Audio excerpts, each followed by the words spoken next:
Mis hermanos, buenas tardes. El Señor os bendiga grandemente. Continuamos nuestro estudio. Hemos querido continuar con la tercera persona de la Trinidad, del Espíritu Santo de Dios. Hoy nos compete un estudio bien particular que es, y se titula así el estudio, ¿qué es el bautismo del Espíritu Santo? ¿Qué es el bautismo del Espíritu Santo según la Biblia, según las Escrituras? Y vamos a leer ese versículo que está en la primera carta a los Corintios. Primera carta a los Corintios, capítulo 12, versículo 13. Y si lo encontró, póngase en pie, por favor.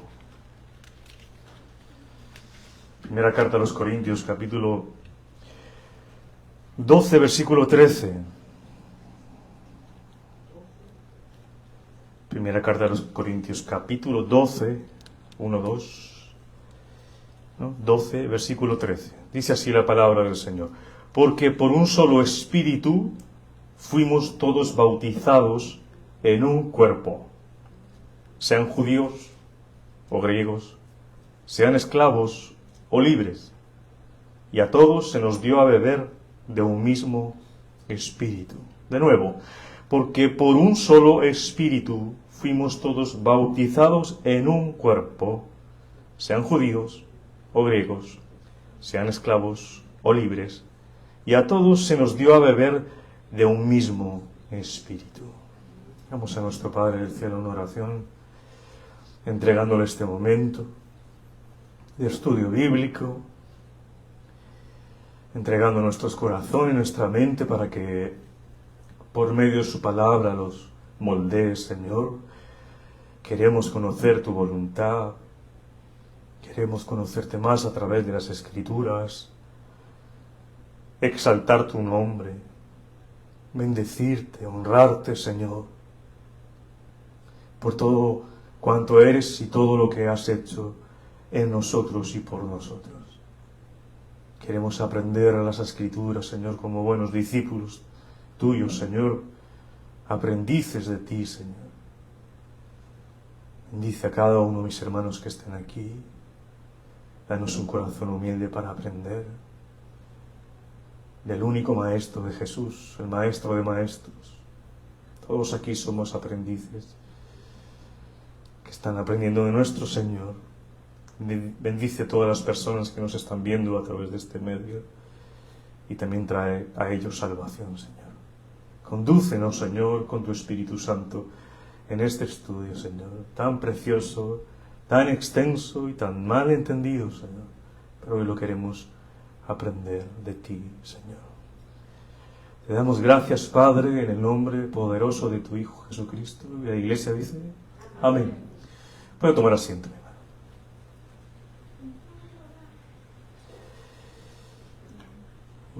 Voy a tomar este estudio quizás por una vía que un poco usual, pero vamos a hablar para entender qué fue ese momento de Hechos 2, me voy a basar antes de entrar al versículo en cuestión, me voy a basar en Hechos 19, y en Éxodo 19, y Hechos 2, para mirar allí dos grandes acontecimientos históricos, ¿no?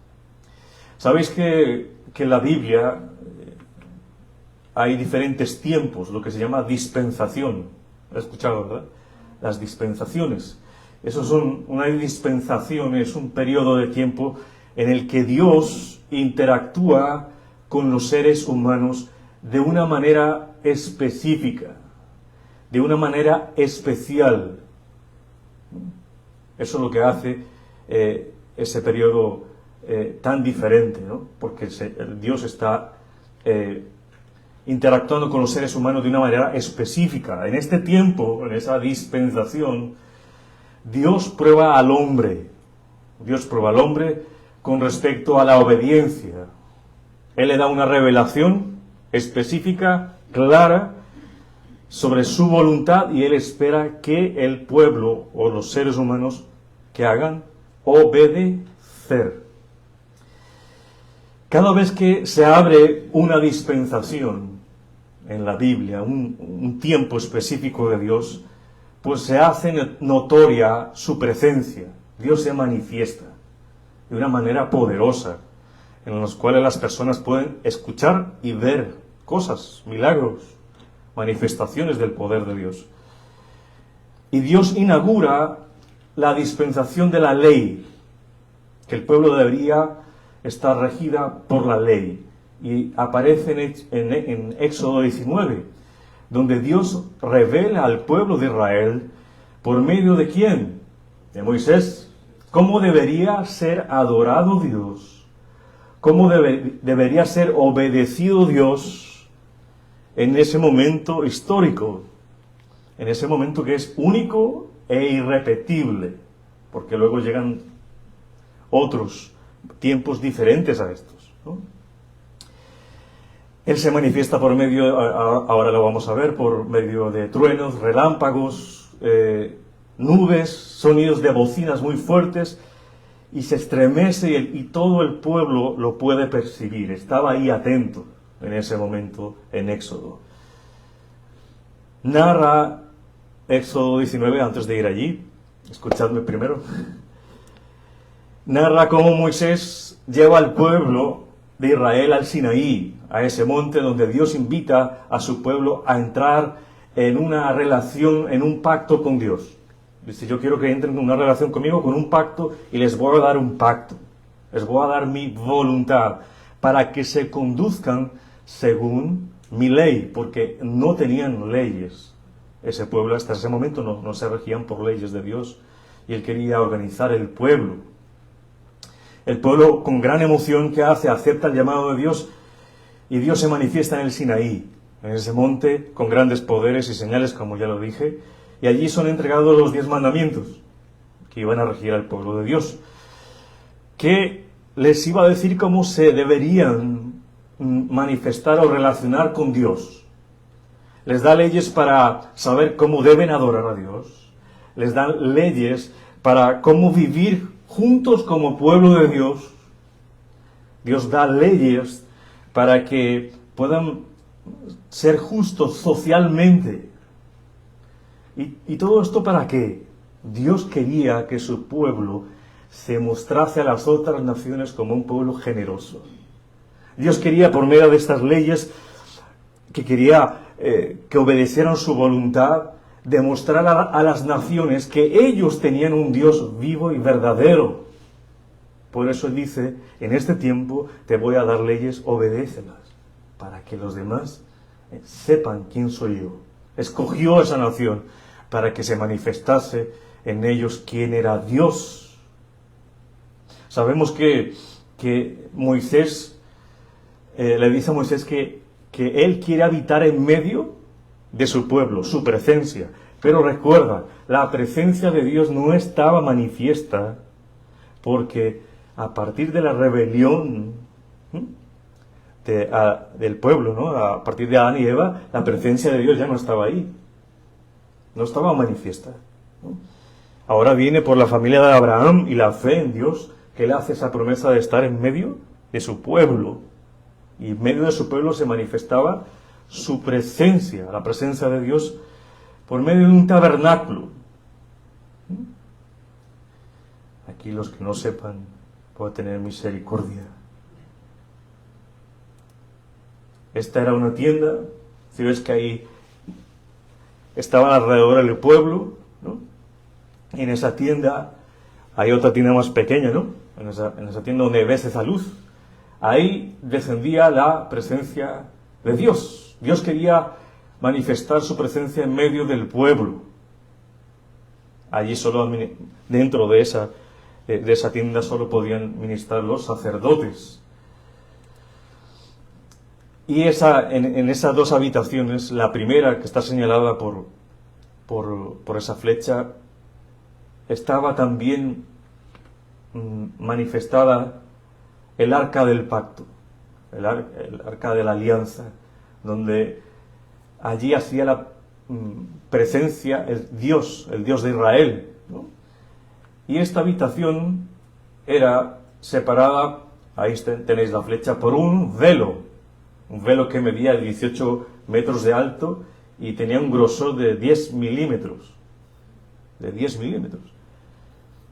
que impedía que personas pasasen allí. Solamente un sacerdote al año, autorizado y santificado, podía entrar a ese pequeño cuarto donde está el arca para poder ofrecer sacrificios por el perdón del pecado de él mismo, del sacerdote, y del sumo sacerdote y del pueblo, una vez al año. Si ese sacerdote estaba en pecado, ¿qué sucedía? Caía muerto en la presencia de Dios, ¿no? En ese lugar. El Señor habita ahí. Pero ¿cómo es que se manifiesta esa dispensación, ese periodo de tiempo que marca la historia del pueblo de Israel, de la humanidad, de no tener ley a tener leyes, para saber cómo adorarle y cómo Él quiere habitar en medio de su pueblo para bendecirlo y que ese pueblo sea luz para las naciones, ¿no? Pues vamos a Éxodo 19.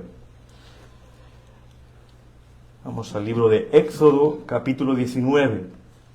Y vamos a ir con algunos versículos viendo qué estaba sucediendo ahí. Versículo 19. Recuerde que Israel, el pueblo de Israel, está acampando en el monte Sinaí. Versículo 2, lo puedes leer ahí en tu Biblia. Dice: habían salido de Refidim y llegaron al desierto de Sinaí y acamparon en el desierto, y acampó allí Israel delante del monte. Ahora en el versículo 5 Dios va a revelar su plan y el destino para Israel. Versículo 5. Ahora pues, si diereis oído a mi voz y guardaréis que mi pacto, vosotros seréis mi especial tesoro sobre todos los pueblos, porque mía es toda la tierra. Versículo 6. Y vosotros me seréis un reino de sacerdotes y gente santa.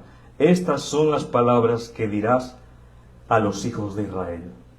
Ahora en el versículo 8, el pueblo está de acuerdo con obedecer ese pacto, ¿no? Dice, versículo 8, y todo el pueblo respondió a una, y dijeron: todo lo que Jehová ha dicho, haremos. Y Moisés refirió a Jehová las palabras del pueblo.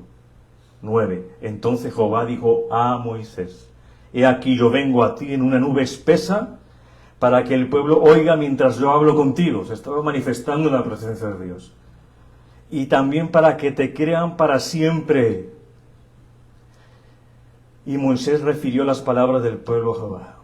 Comenzó a haber señales de parte de Dios para que el pueblo se diera cuenta que era el mismo Dios que estaba actuando, y para que le creyesen a Moisés, como sucede con los apóstoles en el Nuevo Testamento, que Dios les permite hacer milagros para ratificar y verificar el apostolado en ese tiempo de los apóstoles.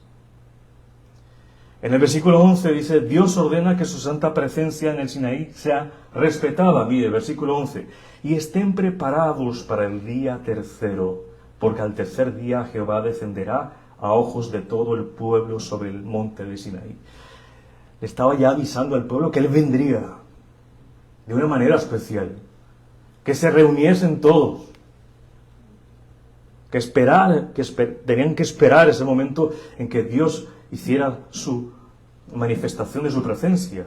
Ahora en el versículo 14, el Señor da ordenanzas para la ceremonia de santificación y purificación.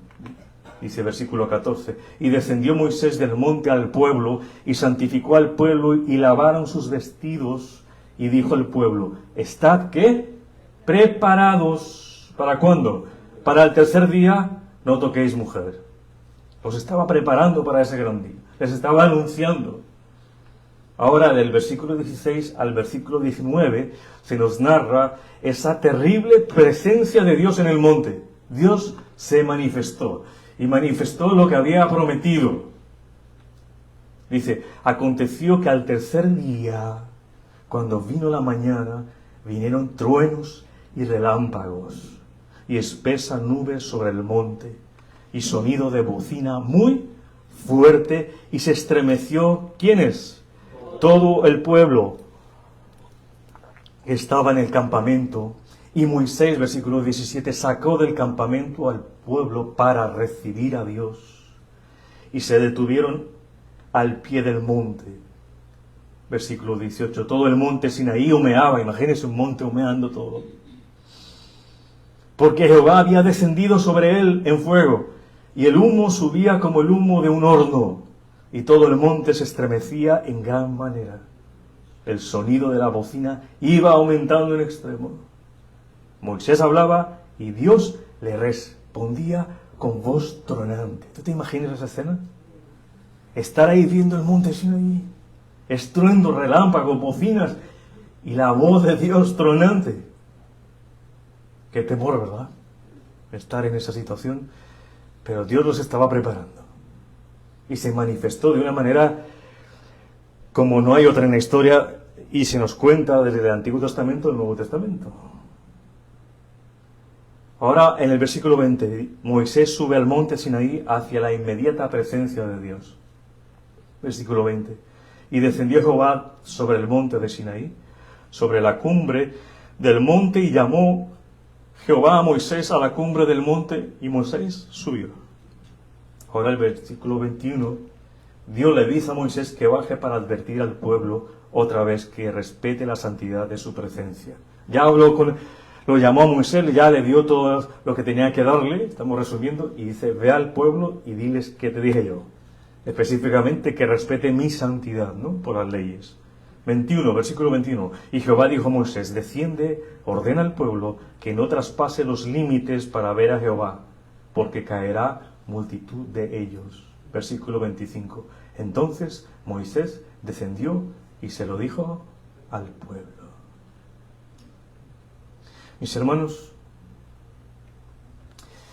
vemos que hay un hecho poderoso de Dios, una manifestación poderosa de Dios, con instrucciones específicas, usando a Moisés para que fuese y le dijese al pueblo, fuera ese portavoz de Dios, para preparar al pueblo para ver su presencia, recibirla y recibir las leyes para que la obedecieran, porque era mandato de Dios. Y se inaugura, escuchad bien, se inaugura una dispensación, la dispensación de la ley.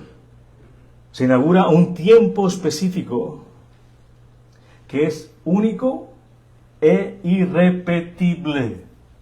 ¿Cuántas veces tú inauguras un evento? Una sola vez, ¿verdad?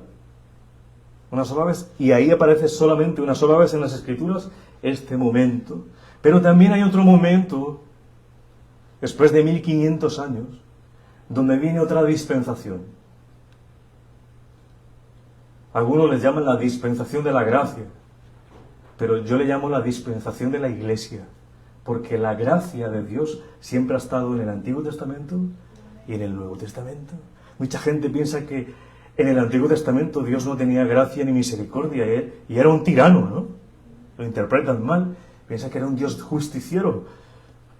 Pero también había gracia y misericordia. ¿Sabes por qué? Porque el primer hombre salvo en esta tierra, que lo registra el Antiguo Testamento, fue salvo por gracia de Dios, por su misericordia. Y el último hombre, antes de cielos y tierra nueva, en el Nuevo Testamento, cuando todavía estamos esperando eso, será salvo por gracia también. Por gracia. Dios es el mismo ayer, hoy y por los siglos. Pero eso comienza una nueva dispensación. Comienza una nueva historia de relación de Dios con el pueblo, con la humanidad. Esa es la dispensación de la Iglesia. Y lo podemos ver, que lo vamos a leer más adelante en Hechos 2. Se inaugura la Iglesia en Hechos 2.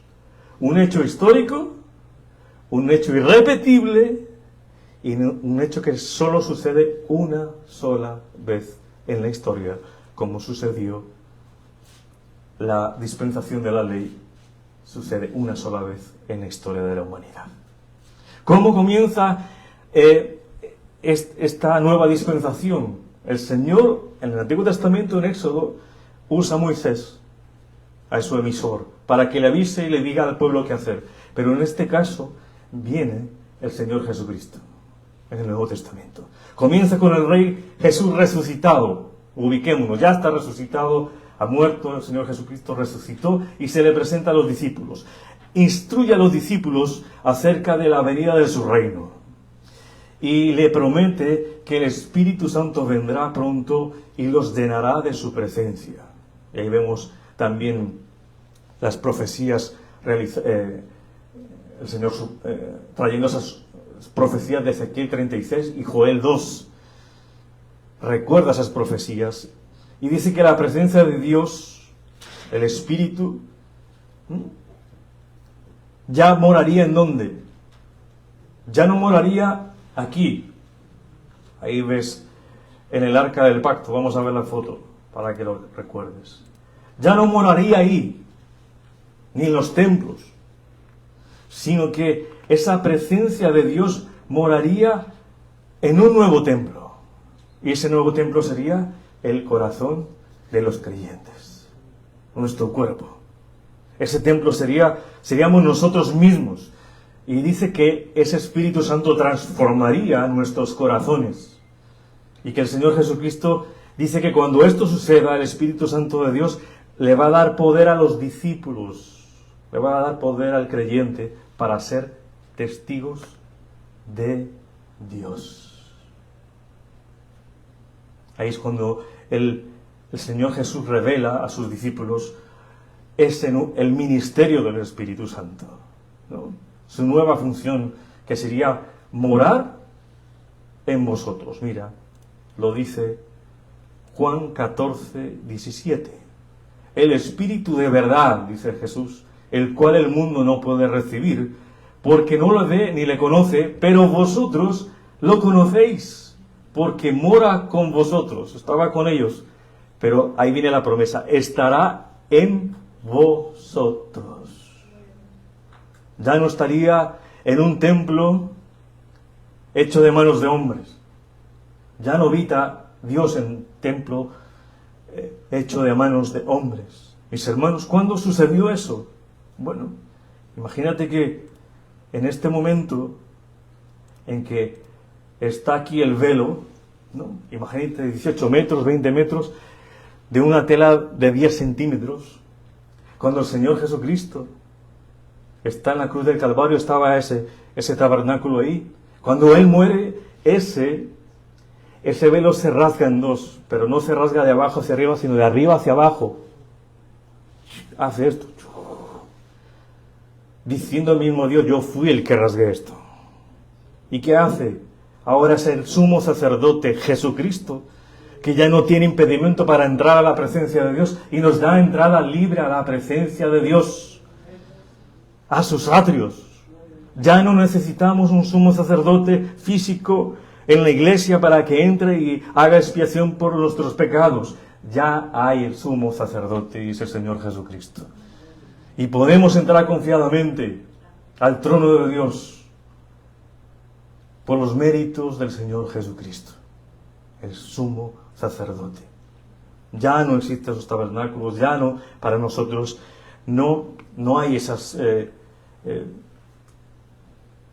sacrificios, porque el Señor ya hizo el sacrificio una vez y para siempre en la cruz del Calvario. Ahora Él pagó por nosotros, por nuestros pecados, y cuando nosotros ponemos la confianza en el Señor Jesucristo, Él envía a nosotros su Espíritu para que more con nosotros. La morada del Espíritu Santo, mis hermanos, es la acción por la cual Dios toma la residencia permanente en el cuerpo de un creyente. El que se confunde es el creyente. El Espíritu Santo no se confunde. El que se confunde es el creyente que dice, bueno, yo creo en Jesús, pero no hay frutos de su vida.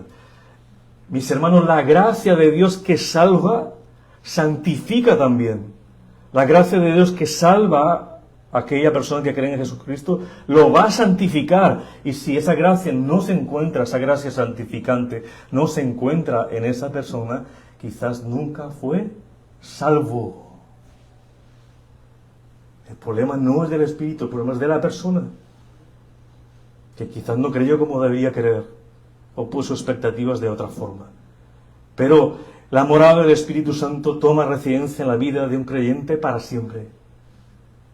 Y Pablo nos dice, en primera carta a los Corintios, ya lo hemos estudiado el miércoles, capítulo 6, versículos 19 y 20, dice: ¿O ignoráis que vuestro cuerpo es el templo del Espíritu Santo, el cual está en vosotros, el cual tenéis de Dios, y que no sois vuestros? Porque habéis sido comprados por precio. Glorificad pues a Dios en vuestro cuerpo y en vuestro espíritu, los cuales son ¿de quién? De Dios. Ya somos templo de Dios. ¿Qué se hacía en el templo de Dios? ¿Qué se hacía? Sacrificios. Ahí en esa tienda donde vimos en las fotos. ¿Qué se hacía? Sacrificios. Por eso Pablo en Romanos 12 nos dice que debemos presentar nuestros cuerpos en sacrificio vivo, santo y agradable a Dios, que es vuestro culto racional. Ya la adoración no es un evento, no es tomar un cordero, hacer libación, hacer incienso, no lo hacen solamente los sacerdotes. Ya la adoración no es un evento, mis hermanos. Ahora en el Nuevo Testamento la adoración es constante, porque el Espíritu Santo habita en nosotros. Por eso el Señor está buscando adoradores, verdaderos adoradores en espíritu y en verdad, y busca que lo adoren. La adoración no es un evento, la adoración no es un viernes de 7 a 8 para decir vamos a hacer alabanza y adoración. Ya no es un evento. La adoración es un estilo de vida del creyente, que está adorando todos los días, porque es constante el sacrificio santo y agradable a Dios por medio de Jesucristo, a Dios por la salvación y por todo lo que nos ha regalado. Ese es el sacrificio vivo, el culto racional que espera el Señor de sus hijos. El Señor Jesús, les da esa promesa, como Moisés les dio la promesa al pueblo. Y Jesús le dice al pueblo que será el Espíritu Santo que los guiará a toda verdad y que los guiará hacia Dios. Y los invita a todos a vivir en su reino. Comenzando por ellos mismos, los discípulos, dice que cuando venga el Espíritu Santo, ellos serán testigos. Mira lo que dice la palabra de Dios. Esto es importante, mis hermanos. Hechos 1, capítulo 8 y 9.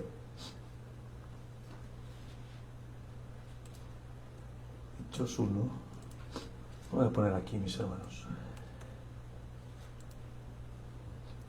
Hechos de los Apóstoles, capítulo 1, 8 y 9. Mira lo que dice la palabra del Señor. Dice: pero recibiréis poder cuando haya venido sobre vosotros el Espíritu Santo. Y me seréis testigos en Jerusalén, donde estaban ellos, en toda Judea, en Samaria y hasta lo último de la tierra. Comenzaría desde casa, hasta el lugar más próximo, luego al lugar un poco más lejano, hasta lo último de la tierra. Y habiendo dicho estas cosas, viéndolo ellos, fue alzado y le recibió una nube que le ocultó de sus ojos. Mis hermanos, ¿sabes por qué recibiste el Espíritu Santo de Dios? Según el texto, bueno, sabemos que es para adorar al Señor, para tener comunión con Él, pero aquí recibimos el Espíritu Santo para ser testigos de Jesucristo al mundo. ¿Cuándo? ¿Cuando la iglesia reúna un grupo de evangelismo? Cuando hagamos una campaña de evangelismo con músicos afuera. ¿Cuántos días está el Espíritu Santo contigo? Todos los días. ¿Cuántas veces tienes que ser testigo de Jesucristo? Todos los días. Por eso Él ha dejado en nosotros el Espíritu Santo, como ha dejado las leyes en Éxodo a su pueblo para que ellos manifestasen quién era Dios verdadero. Él espera de nosotros los creyentes que expresemos lo que es Jesucristo en nuestras vidas y que anunciemos el Evangelio a los perdidos, a los que no conocen a Dios. Mis hermanos, tú ya conoces al Señor. Después de que conocemos al Señor, el Señor nos comienza a restaurar, a moldear a su imagen. Pero ya, entiéndelo. Tienes 80 años en el Evangelio. ¿Quieres 81 años más, otro año más para que el Señor te siga restaurando? ¿O quieres anunciar el Evangelio? Como decía el Antiguo Testamento, que las ovejas se engordaban y se engordaban. ¿Qué estamos esperando, mis hermanos? Para hablar a los perdidos, para dar testimonio a aquel que no conoce a Jesucristo. Por eso Dios no te llevó en el momento en que tú entregaste tu vida, tú no moriste. No te quitó la vida. ¿Tú no te has preguntado eso? Recibiste el Evangelio, creíste en Jesucristo y te quedaste aquí. ¿Para qué? Para hacer luz. Lo que no fue en el Antiguo Testamento el pueblo de Israel, porque no lo reconoció como Mesías, no cumplió la misión que Dios les dio, que era hacer luz a las naciones. Por eso ahora este momento, esta dispensación, este tiempo para la iglesia, para que ella sí haga lo que no hizo Israel. ¿Estamos cumpliendo con esa segunda oportunidad que el Señor nos da como iglesia para hacer lo que no hizo Israel? Que era anunciar al Mesías con nuestra vida, en tu trabajo, en tu estudio, con los que te relacionas. Eso es ser testigos, comenzando por Jerusalén, por tu casa, por tu trabajo, por los vecinos. Ya vendrá, si Dios lo quiere, hasta los confines de la tierra. Deja los confines de la tierra, que ellos tienen también sus propias personas, que estarán evangelizando su propia tierra. Mis hermanos, llega ese momento en que Dios está anunciando con Moisés al pueblo y se va a venir un momento único en la historia, irrepetible, donde vendrá el Espíritu Santo de Dios. Y está registrado en Hechos capítulo 2. Vamos a Hechos de los Apóstoles capítulo 2.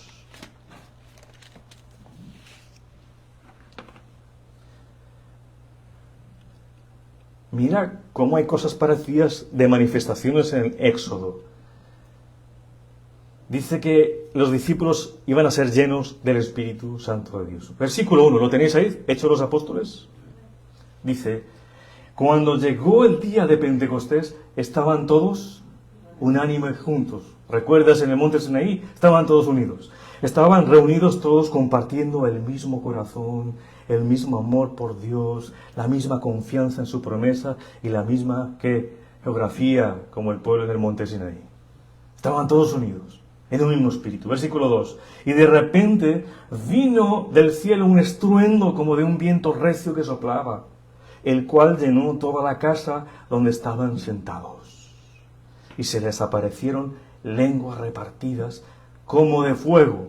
Está haciendo una comparación, asentándose sobre cada uno de ellos. ¿Viste? Aquí había un viento recio, soplaba, aparecieron lenguas como de fuego repartidas sobre ellos, vino del cielo un estruendo.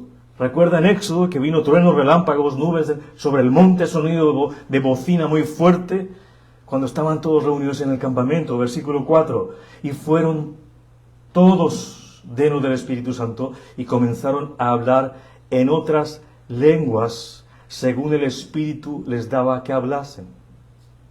Esas lenguas también se puede traducir como idiomas. Un idioma, y aquí nos dice qué idiomas son. Un idioma se puede entender y se puede traducir.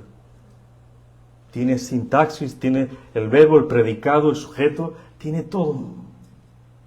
Ese lenguaje, esas lenguas son idiomas. Lenguas que se pueden traducir. Son lenguas que se pueden entender. Y el mismo texto dice que esas lenguas, esos idiomas, les había dado el Espíritu que hablasen. Versículo 5. Moraban entonces en Jerusalén judíos, varones piadosos. ¿De qué? De todas las naciones bajo el cielo. Estaban todas las naciones. Imagínate tener aquí, en esta ciudad, todas las naciones. Japoneses, chinos, todas las naciones, Nicaragua, República Dominicana, México, Honduras, dicen por ahí, bien, Puerto Rico, que no se me olvide. Estaban ahí todas las naciones, bajo el cielo. Versículo 6. Y hecho este estruendo, se juntó la multitud y estaban confusos, porque cada uno les oía hablar, toda esta gente de muchas naciones, oían hablar a estas personas en su propia lengua. Imagínate.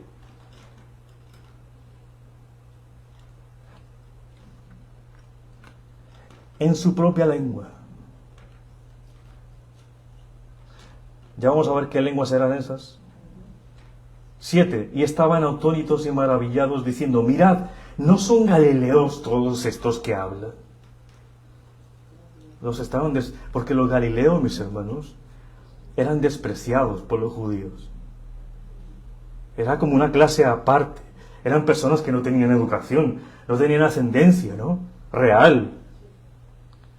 Tenían mala reputación de alborotadores. Protestaban por todo. Hacían siempre levantamiento contra los romanos. Y la gente se queda maravillada y dice: mira, estos galileos, les estoy escuchando hablar en mi idioma. Si son poco educados. Es como si el chino viera aquí a alguien hablando en el idioma chino y dice: pero tú no tienes ni casa ni coche, mira todo el chino que hablas también. ¿Dónde lo aprendiste si no tienes para comer? Pues ahora era obra del Espíritu Santo. ¿Y sabes una cosa? ¿Sabes dónde creció el Señor Jesucristo? En Galilea. ¿Y sabes dónde reclutó discípulos, inició su ministerio y realizó los primeros milagros? En Galilea. Mateo 4:17, Juan 2:11. Siendo Galileo, Jesús fue despreciado y no lo estimaron, dice Isaías 53. Por eso ellos, ¿qué hicieron? Se maravillaron. Mira lo que dice el versículo 8. ¿Cómo pues les oímos nosotros hablar cada uno en nuestra lengua, en nuestro idioma, en la que hemos nacido? ¿Sí ves? No es glosolalia, no es un balbuceo, no son lenguas que no se pueden entender. Aquí dice idiomas en los que yo he nacido. No era balbuceo, eran idiomas donde ellos habían nacido. Es un idioma nativo. Era una lengua materna. Los extranjeros que quedaban pasmados al oír estos galileos, ¿no? Les escuchaban hablar su mismo idioma. Mira los idiomas que habían ahí, versículo 9. Los idiomas de los partos, de los medas, de los elamitas, y los que habitamos en Mesopotamia van 4, en Judea 5, en Capadocia 6, en el Ponto y en Asia, en Frigia y Panfilia, en Egipto y en las regiones de África, más allá de Cirene, y romanos aquí residentes, tanto judíos como prosélitos, cretenses y árabes. Mira todos esos idiomas. Les oímos hablar en nuestras lenguas, en nuestros idiomas. ¿Qué cosa? Las maravillas de Dios. Si no fuesen idiomas, si fuera glosolaria, hablar cosas inteligibles que no se pueden entender, ¿cómo sabrían ellos que eran las maravillas de Dios? Sabían que eran las maravillas de Dios porque eran idiomas específicos. Versículo 12. Y estaban todos, ¿qué? Atónitos y perplejos, diciéndose uno a otros: ¿qué quiere decir esto? O sea, ¿qué está sucediendo con estos galileos? indoctos, poco educados. ¿Qué está sucediendo? Versículo 13, mira, siempre salen los burladores, ¿no? Mas otros burlándose decían, están llenos de mosto, están llenos de vino. Eso, los que poco creían, porque estaban escuchando las maravillas de Dios. La evidencia, mis hermanos, de que estos Galileos, menospreciados por los judíos y todas las naciones, la evidencia de que comienza un nuevo pacto, un nuevo tiempo, una nueva dispensación, única e irrepetible en la historia, porque se inaugura la iglesia una sola vez, es que estos Galileos hablan idiomas, pronunciando las maravillas de Dios. Como sucedió en Éxodo 19, una sola vez y para siempre, 1500 años de ley, sucede una sola vez cuando desciende el Espíritu Santo y los llena a todos e inaugura la iglesia.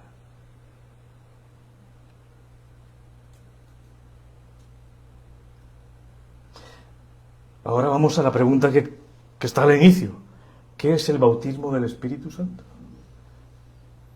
Porque mucha gente piensa que el bautismo del Espíritu Santo es hacer esas mismas manifestaciones en la inauguración de la iglesia y repetir ese hecho histórico único. ¿Será que es posible hacer eso? ¿Sí o no? ¿Ya sucedió? Ya sucedió el comienzo de la iglesia. Mucha gente dice que el bautismo del Espíritu son manifestaciones en hablar en lenguas. Pero un hecho histórico. Y eran idiomas. Muchos dicen que el bautismo del Espíritu, todas las personas que necesitan ser bautizados por el Espíritu deben hablar en lenguas. Y ya lo hemos visto, que el Espíritu Santo reparte los dones como Él quiere. Y nos da la lista de los dones en primera carta a los Corintios capítulo 12. Y hay variedad de dones, comienza el capítulo. No dice que todos van a hablar en lenguas. Porque en algunos círculos evangélicos dicen y afirman categóricamente que todos deben hablar en lenguas. Y que se debe manifestar lo mismo en ese hecho histórico e irrepetible. Desciende Espíritu Santo con tu fuego, con lenguas de fuego. Estremece este lugar, ¿has escuchado eso? Estremece este lugar. Que tus hijos quieren hablar en lenguas y recibir el bautismo.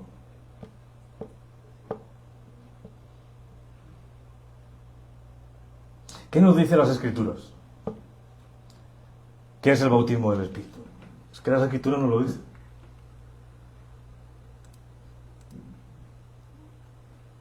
La palabra de Dios nos dice en la primera carta a los Corintios, capítulo 12, versículo 13, así. Primera carta a los Corintios, capítulo 12, versículo 13. Porque por un solo Espíritu, el Espíritu Santo, fuimos todos bautizados en un cuerpo. La palabra bautizar o bautizado viene del griego baptizo, que significa sumergir. En el tiempo de los apóstoles se teñían telas en vasijas, cambiaban el color de las telas y a eso le llamaban baptizo, bautizar. Sumergían la tela en la tinta y adivina cómo quedaba la tela, del color de la tinta. Si tú pones el fondo ahí, esa tela, no se ve dónde está la tela, como si hubiera desaparecido. Y ese es el bautismo del Espíritu, que el Espíritu Santo dice que todos, ¿cuántos? Todos fuimos bautizados en un solo cuerpo, en un cuerpo. Dice, sean judíos o griegos, sean esclavos o libres. Es libre para todos. Toda raza, toda nación, toda condición está llamada a recibir el bautismo del Espíritu, a que salgan del reino de las tinieblas y vengan al reino de su amado Hijo Jesucristo, que formen parte de Jesucristo. Dice, y a todos, ¿a cuántos? Se nos dio a beber de un mismo espíritu.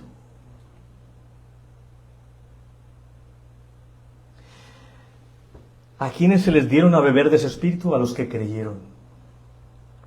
Esto nos dice la Escritura más adelante. ¿Nos habla de hablar en lenguas? No. Dice que todos fuimos bautizados, puestos en el cuerpo de Cristo, en Cristo Jesús. Por eso ahora nos llamamos hijos de Dios.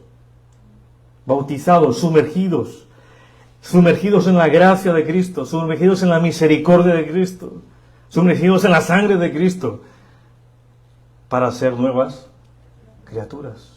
Y cuando hay el bautismo del Espíritu y entras en el cuerpo de Cristo, ahí ocurre la salvación y ocurre la morada del Espíritu. Cuando una persona recibe el Evangelio, mis hermanos, y cree en el Señor Jesucristo, en ese momento el Espíritu Santo sumerge a esa persona en la misericordia de Dios, en la gracia de Dios, en Cristo Jesús. Lo bautiza en la gracia. Esa persona es uno solo con Cristo, inseparable y para siempre. Efesios 2:22 nos habla más acerca de esto. Dice, en quien vosotros también sois juntamente edificados para morada de Dios en el Espíritu. Aquí nos dice que por la unión con Jesucristo, nosotros también formamos parte del edificio, en donde Dios habita por medio del Espíritu Santo. Somos parte de ese cuerpo, de ese edificio. ¿Gracias a quién? Por la unión de Jesucristo con nosotros. Mis hermanos, Pablo se refiere a los Gálatas. Los Gálatas estaban viviendo en una época donde se estaban tergiversando las doctrinas. Y ellos pensaban que la salvación se recibía por las obras. O sea, yo me comporto bien, me merezco el cielo. Yo, si no obro bien, no merezco el cielo. Si obro mal, no me merezco el cielo. Si obro bien, tengo el cielo. Eso hacían los Gálatas. Que tal hoy miércoles me comporté bien, me merezco el cielo. Pero el martes no. Me comporté mal, ya no merezco el cielo. ¿Y qué tal que mañana te comportes mal? ¿Ya no va a haber cielo para ti? No es por obras. La salvación es por gracia de Dios. Pablo corrige a los Gálatas y les dice, tienes que recordar cómo recibiste al Espíritu Santo de Dios. Y mira lo que dice en Gálatas capítulo 3 versículo 2. Gálatas, ábrelo por favor, para que lo veas. Gálatas capítulo 3 versículo 2. ¿Lo tenéis? Dice así, esto solo quiero saber de vosotros. ¿Recibisteis el Espíritu por las obras de la ley o por el oír con fe? ¿Recibisteis el Espíritu por las obras de la ley o por el oír con fe? Y también Pablo nos dice en Romanos que la fe viene por el oír. ¿Y el oír qué? La palabra de Dios. Cuando escuchas la palabra de Dios, viene la fe y tú pones la confianza en el Señor Jesucristo y ocurre la salvación. Porque es por medio del oír la palabra de Dios. Le dice Pablo, Gálatas insensatos, ¿por qué se dejaron desviar? Ya sabían lo que tenían que hacer. Les dice necios, ¿no? Dice, habiendo comenzado por el Espíritu, ¿ahora vais a acabar por la carne? Dice el versículo 5, aquel pues que os suministra el Espíritu y hace maravillas entre vosotros, ¿lo hace por las obras de la ley o por el oír con fe? Le recuerda que recibir el Espíritu es por medio del oír con fe, porque viene la fe. Y recibir el Espíritu Santo es ser bautizado en el cuerpo de Cristo. No se puede ser salvo si no ocurre el bautismo del Espíritu. Si el Espíritu Santo no me pone en el cuerpo de Cristo por medio de la fe en Jesucristo. Muchos creen falsamente que hay dos momentos. Yo entiendo intelectualmente que es la salvación y después tengo que orar para que el Espíritu Santo se manifieste en mí por medio de las lenguas y que sea bautizado por el Espíritu. Mis hermanos, el Señor no hace nada incompleto. Absolutamente nada incompleto. Si ya recibimos el Espíritu Santo cuando oímos por fe, ya estamos completos. Ya estamos completos, mis hermanos. Por eso Efesios 1:13 dice: en Él también vosotros, después de escuchar el mensaje de la verdad, el Evangelio de vuestra salvación, y habiendo creído, fuisteis sellados en Él con el Espíritu Santo de la promesa. Te lo repito, en Él también vosotros, después de escuchar primero, escuchar el mensaje de verdad, el Evangelio de vuestra salvación, y habiendo creído, hay que escucharlo y creerlo, porque si tú lo escuchas y no lo crees, pero actúas como un cristiano, pues nunca creíste. Esos son los falsos creyentes. Pero si creíste, de verdad del corazón, porque es una actitud no simplemente de la mente, recuerda lo que dice Romanos 10, que ya lo vimos, que se cree, que se confiesa con la boca y se cree con el corazón. Tiene que ver con todo el ser.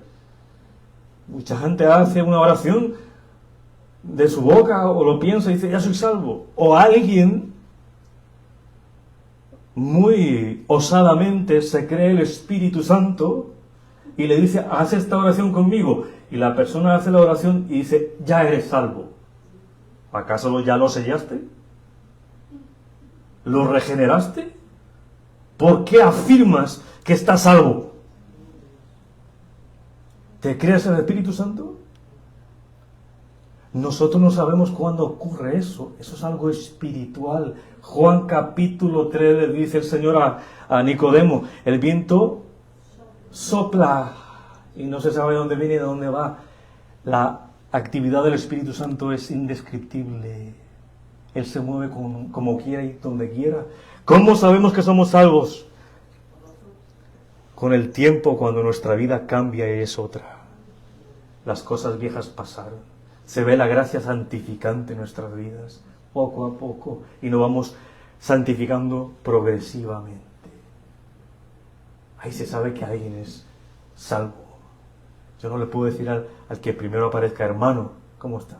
Yo no sé si es hermano. ¿Cómo vamos a tomar la posición del Espíritu Santo para decir, tú ya hiciste la oración de fe, eres salvo? ¿Quién dijo eso? Hoy hicieron la oración de fe 50 almas para Cristo. Sí, Espíritu Santo, que conoce lo más íntimo de Dios y conoce los corazones de los hombres. Sí, eres tú. Viene por el oír, habiendo creído, y somos sellados con el Espíritu Santo de la promesa. Y ese sellar ¿sabes qué significa? Ese sellar es, tú eres mi propiedad, ahora eres de mi pueblo, eres del cuerpo de Cristo. ¿Viste otra vez el bautismo?